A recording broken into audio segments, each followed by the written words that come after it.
All right, so the upside of the recent rain is that it makes it perfect timing for area master gardeners who can expect plants on the upcoming garden walks here in central Illinois to be in full bloom. Here with the dirt on the U of I Extension's garden walks, horticultural educator Ryan Pinkow and Annette Donnelly are here with us with all of the details. So it's that time of year where gardeners are inviting people to come and check it out and get a little inspiration. Yeah, that's the point of the garden walks, is for folks to be able to come out and see an excellent example of beautiful plants and to bring those ideas home. And our master gardeners will be there, the homeowners will be there to answer questions and give you some insight into how they planted it and what plant, why they picked those plants, how well they've done, and all those details. It's kind of like a learning experience where you can go and see plants that maybe you haven't previously seen, right? Like some of these are really unique.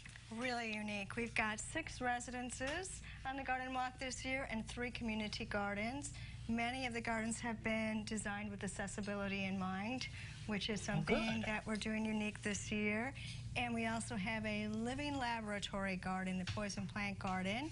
For example, you might not have known that daylilies may be poisonous to your cat. And I know, who would have thunk that?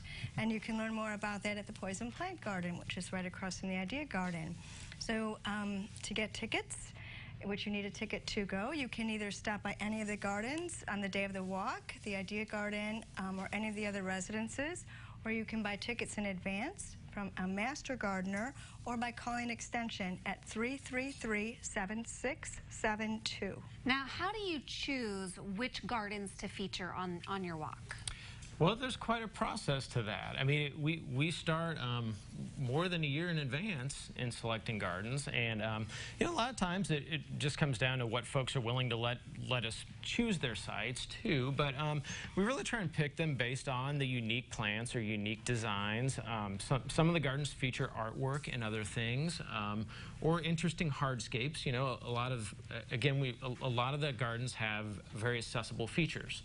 And that's one of the themes this year, and why we picked some of those was, the pavement and other things that they have, or decks and ramps and things that allow all folks to get to see them. So do they reach out to you and say, hey, I would love for you to feature my garden in your garden walk, or do you like drive around and be like, ooh, that looks so cool, let's reach out to them? Well, Annette's the chairperson of the garden walk, so maybe let her comment on that a little more, but I think we kind of seek out folks, isn't that?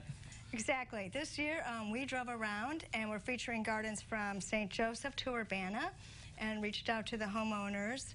We've got a beautiful garden in St. Joseph and go all the way down to Meadowbrook.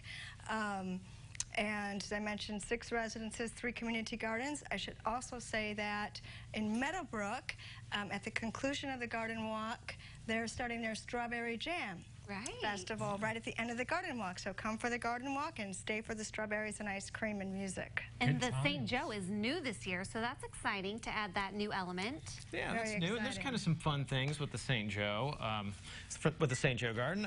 Some of the area businesses have donated items that we're going to have a drawing for, but you have to come out to St. Joe to sign up for the drawing. So, but not to win.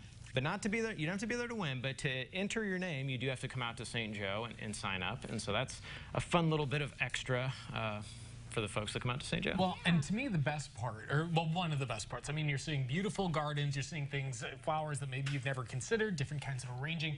But if you have questions or you're interested in becoming a master gardener, you can learn how to do that too, because they'll actually be around. Yeah, but all the volunteer staff at this event is our master gardeners. So. And I love the theme, beauty for all. That's great. Yeah, so come on out and join us, and we'll be happy to talk to you. All right, and we'll have all the details on the dates and how you can get tickets for the 24th Annual Garden Walk at CILiving.tv. They do it across other counties, too, so you'll have to check out our website for that we have information as well. on Ford and Iroquois specifically. And remember, all proceeds from the Garden Walk events benefit area master gardener programs. So Giving cool. back. That's right.